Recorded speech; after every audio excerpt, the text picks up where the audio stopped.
Boa noite. Nós iremos falar um pouco sobre diuréticos.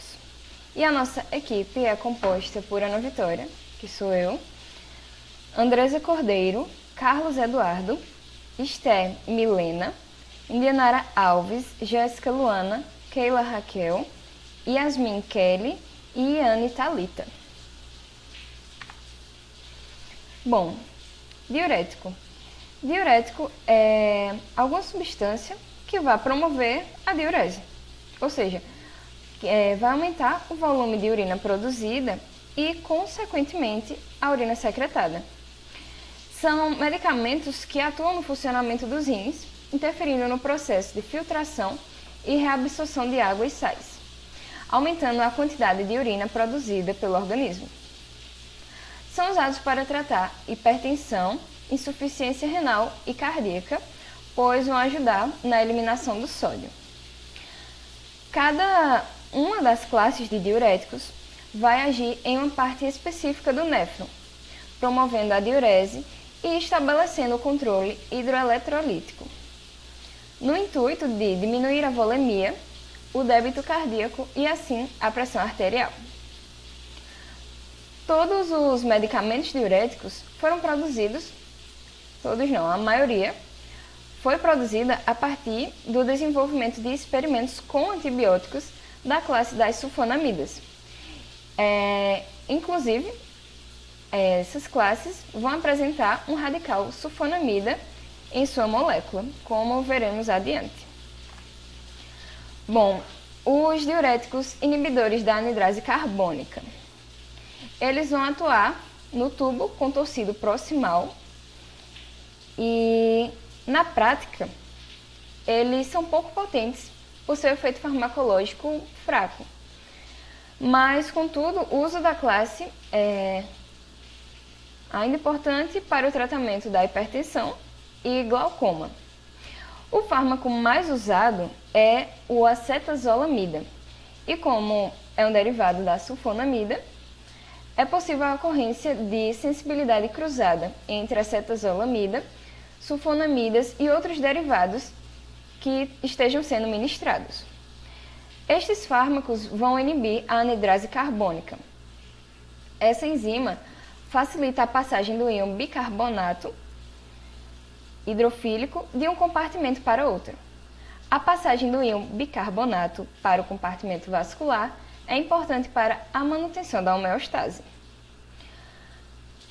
Quando o bicarbonato de sódio chega à luz tubular, rapidamente ele vai se dissociar em bicarbonato e sódio. A partir daí, há uma série de eventos químicos necessários apenas para que o bicarbonato consiga chegar à corrente sanguínea e ser reabsorvido. Se o bicarbonato não for reabsorvido, como por ação da acetazolamida, o indivíduo pode desenvolver uma acidose metabólica.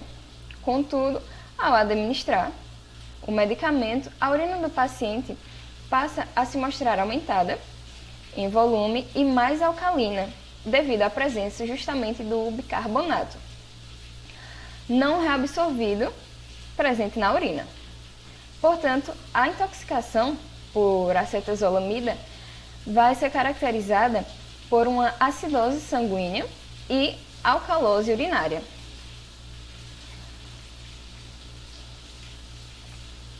Diuréticos osmóticos. Bom, eles são usados para tratar, além da hipertensão, a insuficiência renal aguda, que pode ocorrer em decorrência de hemorragia, trauma ou infecção sistêmica. Também são utilizados como tratamento de emergência para aumento súbito da pressão intracraniana e intraocular. Os diuréticos osmóticos são substâncias farmacologicamente inertes filtradas no glomérulo, mas não reabsorvidas pelo néfron, aumentando a osmolaridade do ultrafiltrado. A reabsorção passiva da água é reduzida pela presença de soluto não reabsorvível dentro do túbulo, ou seja, lá vai estar com a maior osmolaridade. A água, por osmose, tende a ir para o meio mais concentrado. Ou seja, isso vai resultar no aumento do volume de água na urina que ali se encontra, aumentando então a diurese. Dentro do néfron, seu principal efeito é exercido sobre as partes que são livremente permeáveis à água. O túbulo proximal, o ramo descendente da alça e os túbulos coletores. Um exemplo do diurético osmótico é o manitol. O manitol é um açúcar álcool ou um poliálcool e ainda pode ser chamado a classe de poliol.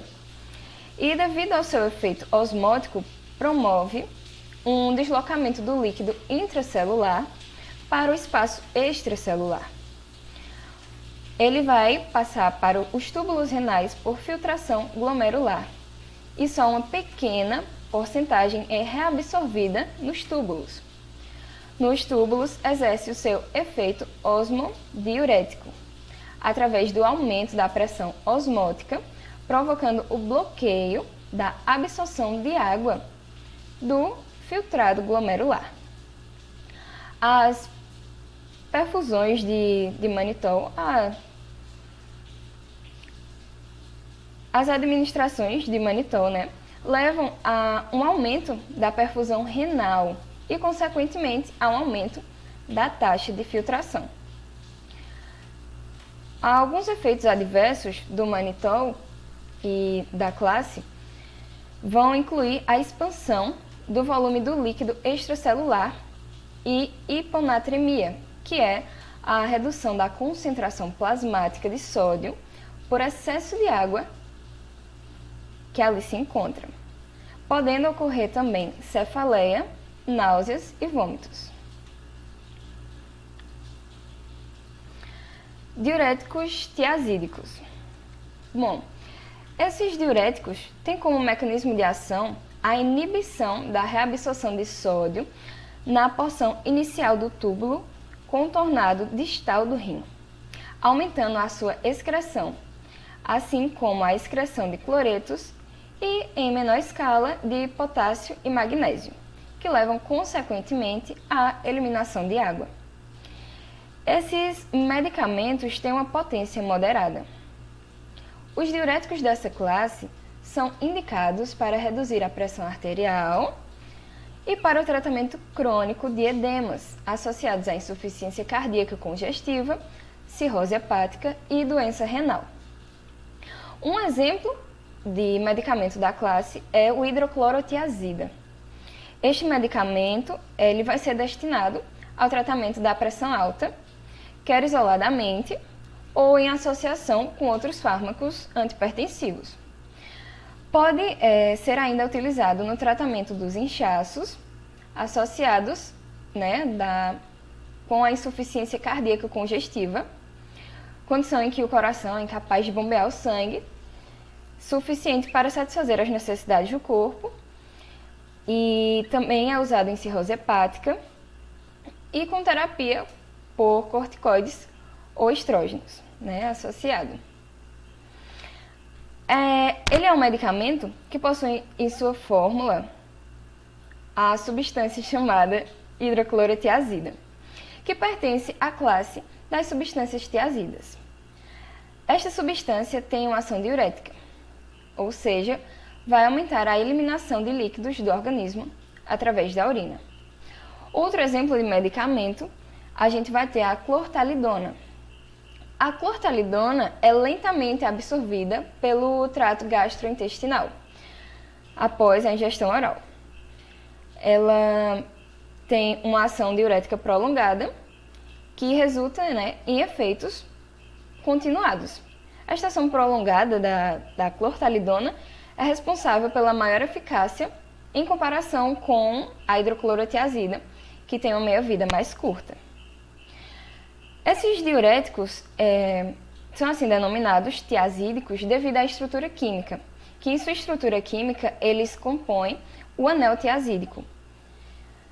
Os dois fármacos possuem farmacodinâmicas idênticas, sendo que as suas diferenças são relacionadas com a farmacocinética. Uma vai ter o pico maior e outro pico menor. O ponto negativo dos tiazídicos é que os diuréticos, como a clortalidona, vão atravessar a placenta e vão ser excretados no leite materno, no caso, né, da administração para grávidas. Então, com isso, pode ser suspendido o uso para as grávidas e então é interessante a grávida procurar um médico para possivelmente mudar a medicação, para não haver acúmulo no leite materno e assim chegar ao bebê. Bom, os diuréticos poupadores de potássio. Os diuréticos poupadores de potássio são um grupo de diuréticos mais fracos e estão contraindicados na insuficiência renal avançada, justamente por serem fracos. Essa classe possui esse nome porque é a única que não aumenta a excreção de potássio na urina. Os poupadores de potássio agem excretando sódio e diminuindo a excreção, como dito, de potássio. Nesse grupo estão incluídos a amilorida, que é um derivado pirazinoil guanidina, e o triantereno, que é uma pteridina, e ambos inibem a excreção de potássio a nível terminal do túbulo contorcido distal e no túbulo coletor. Incluem-se também os antagonistas da aldosterona, que é a espironolactona. Os medicamentos mais usados são esses já citados, que é a espironolactona, amilorida e triantereno. Cada um desses vai agir em um local distinto do túbulo renal, o que se traduz em indicações, ou seja, poder de ação e efeitos adversos distintos. Também significa que é possível a prescrição de duas classes de diuréticos ao mesmo tempo. Existem até combinações no mercado já prontas para isso, que um exemplo é a hidroclorotiazida mais amilorida e a hidroclorotiazida mais a espironolactona. O mecanismo de ação desses fármacos, eles vão atuar no túbulo distal e no ducto coletor. Esses locais sofrem a influência da aldosterona e do hormônio antidiurético, ADH, na recuperação justamente de água. A espironolactona inibe a reabsorção de sódio e água e a eliminação de potássio. Ela vai competir com a aldosterona por seu receptor. A amilorida e o triantereno atuam bloqueando os canais de sódio controlados pelo mediador proteico, a aldosterona. Os diuréticos poupadores de potássio são muito fracos, mas eficazes em algumas formas de hipertensão e insuficiência cardíaca e impedem a hipocalemia causada por diuréticos diálse e tiazídicos, por exemplo. O diurético poupador de potássio mais prescrito é a espironolactona. Como já dito, ela inibe o hormônio chamado aldosterona e a aldosterona, quando está elevada, ela vai piorar a insuficiência cardíaca e a cirrose. Por isso, ela é muito usada nessas duas doenças, dessas duas patologias, junto com a furosemida, são associadas.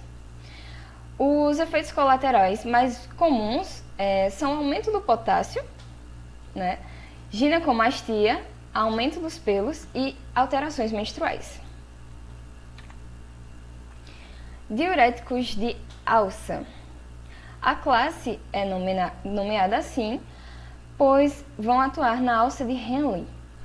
Seu maior representante é a furosemida. A estrutura química, tá aqui, dá para vocês verem, dá para ver que é um grupo quimicamente diverso de compostos. Nesse grupo estão incluídos a furosemida, a bumetamida e o ácido hetacrínico e a toracemida. A furosemida e a bumetanida são derivados da sulfonamida.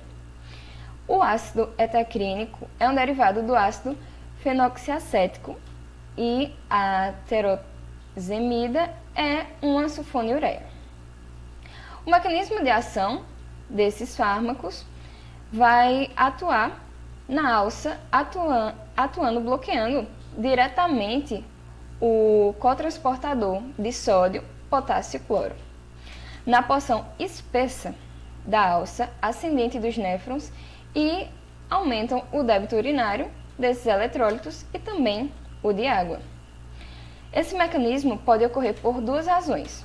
Primeiramente, eles aumentam muito as quantidades de solutos liberados nos néfrons, atuando como agentes osmóticos, evitando a reabsorção de água, ou interrompendo o sistema multiplicador de contracorrente, diminuindo a absorção de íons da alça para o interstício medular, diminuindo assim a osmolaridade do líquido intersticial medular, comprometendo a capacidade dos rins de concentrar ou de diluir a urina. A baixa osmolaridade do líquido intersticial da medula renal vai diminuir a absorção de água pela alça descendente, produzindo um débito urinário bem acima do normal. A furosemida é um diurético muito potente, capaz de produzir uma diurese intensa. Isso vai significar que não se pode tratar um paciente cronicamente com esse tipo de medicamento, sob pena de levar o indivíduo a um quadro de desidratação intensa. É indicado apenas para tratar crises hipertensivas.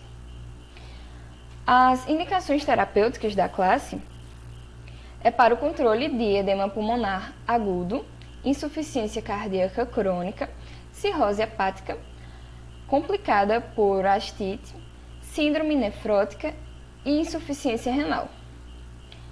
Os efeitos colaterais mais comuns observados são distúrbios eletrolíticos, desidratação, como já dito, hipovolemia, aumento dos níveis de creatina e de triglicerídeos no sangue, crises de gota e grande aumento no volume urinário. Os diuréticos de alça são rapidamente absorvidos pelo trato gastrointestinal e também podem ser administrados por via intravenosa. Eles vão se ligar extensivamente às proteínas plasmáticas, de modo que a filtração glomerular desses fármacos é limitada. Quando administrados por via oral, eles vão atuar dentro de 1 hora, e quando administrados por via intravenosa, produzem efeito máximo em 30 minutos, e a duração de ação é de 3 a 6 horas. Pronto, esse foi a nossa pesquisa sobre os diuréticos. Obrigada.